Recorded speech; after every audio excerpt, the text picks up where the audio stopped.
skończymy przed moim kolejnym spotkaniem. The fighting Prime Minister of Poland, Lidia Sobieska, makes her return to the King of Iron Fist tournament in Tekken 8 as the second DLC character. She's a complex character, even by Tekken standards. But fortunately, Bandai Namco's esports manager, Julio, gave me an hour-long demonstration of her best moves, what's special about her kit, and the unique threats that she poses. Here's a quick starter guide on Lidia Sobieska in Tekken 8.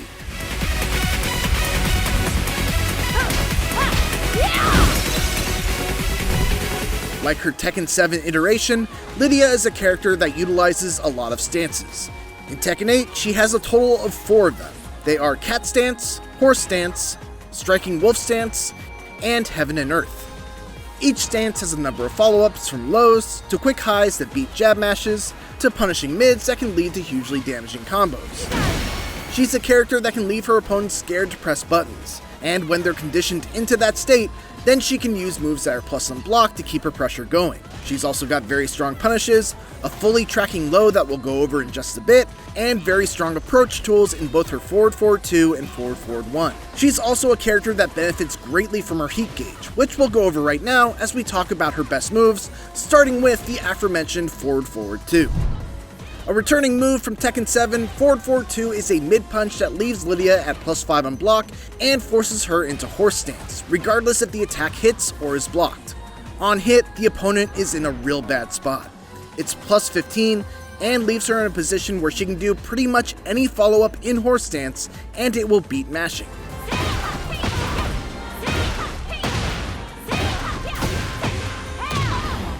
So the opponent must guess on blocking a mid heat engager that's only -10 on block, a low counter hit launcher, or take a gamble and mash to try to beat an axe kick that leaves Lidia at +8 on block and transitions into a whole new stance with another set of mix-ups. It gets better. If she lands this move in heat, she's at +17 and can get a guaranteed follow-up that ends with her going into Heaven and Earth stance, where she can threaten with several strong attacks, including a fast and unblockable, and gets a charge that powers up some of her moves for the rest of the match. The little brother to forward 2, forward 1 is a running high punch approach option that leaves Lidia at +6, but doesn't force her into a stance. The drawback, of course, is that it's a high and can be ducked, but since ducking against Lidia is so scary, see everything I said before about forward 2, this is a very useful option to mix into your approach and keep your turn.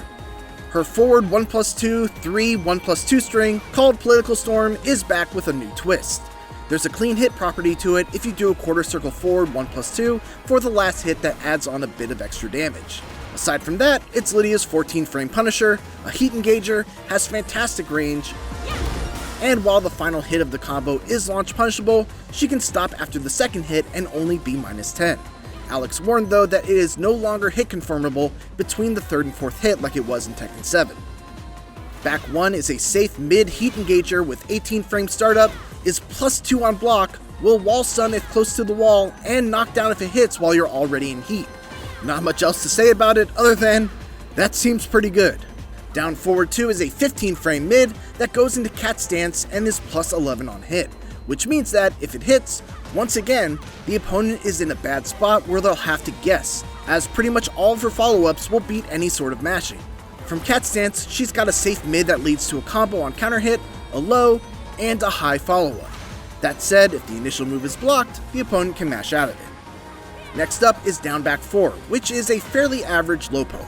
It's a bit slow at 22 frames of startup, but it does track sidestep left and is 0 on hit. What's nice about it is that you're standing afterwards, so you don't limit yourself to wall rising moves after landing it. Down 2 is another low that is faster at 18 frames, but it is -4 on hit. So if your opponent knows that, they can take their turn back if it hits. It does go under highs though, and if it counter hits, you get a free from crouching down forward 2 heat engager. From crouching down forward 3 is another low, though this one can knock down from close range and has a guaranteed follow-up with forward 3. The downside is that this one is launch punishable if blocked, so just be careful with it. Quarter circle forward 4 is a 17-frame tracking high that leaves Lidia at +1 on block, but if it hits, she's at +10, which means that she gets a guaranteed 1-2-2 jab string, which does respectable damage and leaves her at +8 in cat stance for a mix-up opportunity. Speaking of 1-2-2, it's worth noting that this build shows that it's -8 on block. that's not really true, since it forces Lidia into cat stance regardless of whether it's blocked or hits. And Lidia can't block in that stance, which means that it's actually launch punishable. So don't just go throwing this out, or you might pay for it. Now let's talk about down back 3. This move is sick.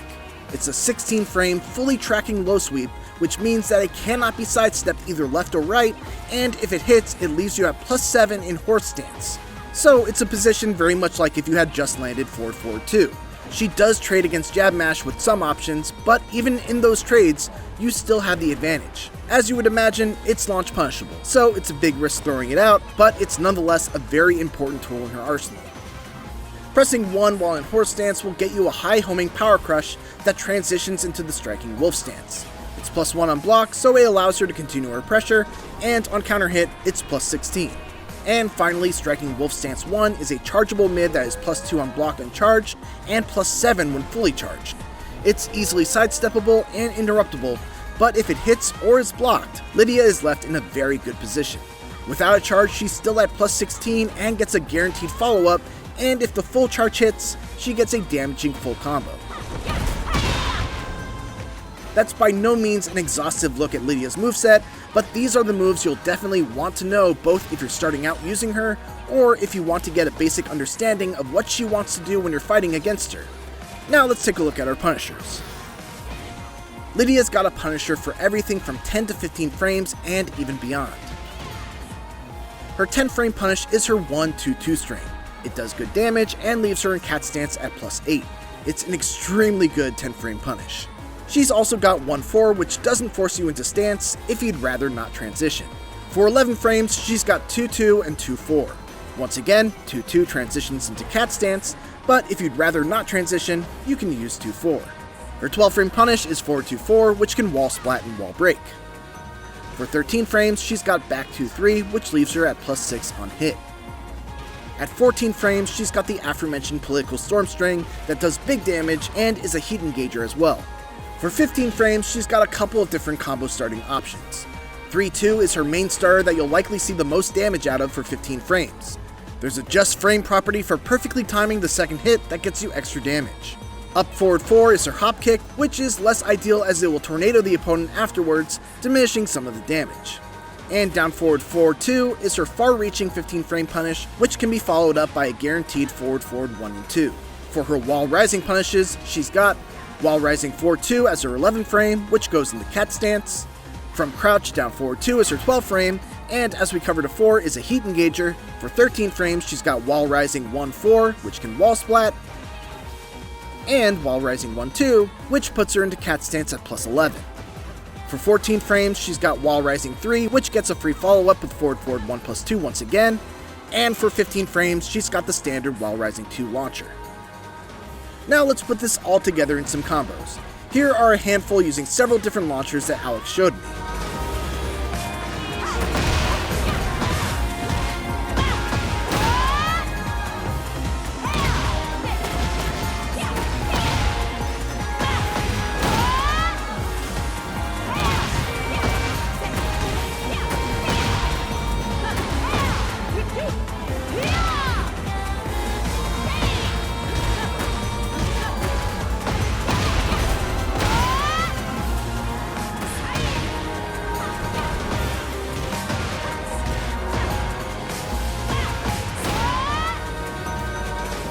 And before we wrap up, we need to talk about one last stance of Lidia's, the Heaven and Earth stance.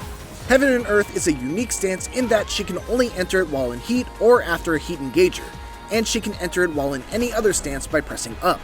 As I touched upon briefly earlier, when she enters this stance, she gains a charge, which simply powers up the damage of some of her moves and persists through the entirety of the match. From Heaven and Earth, she has 3 main options.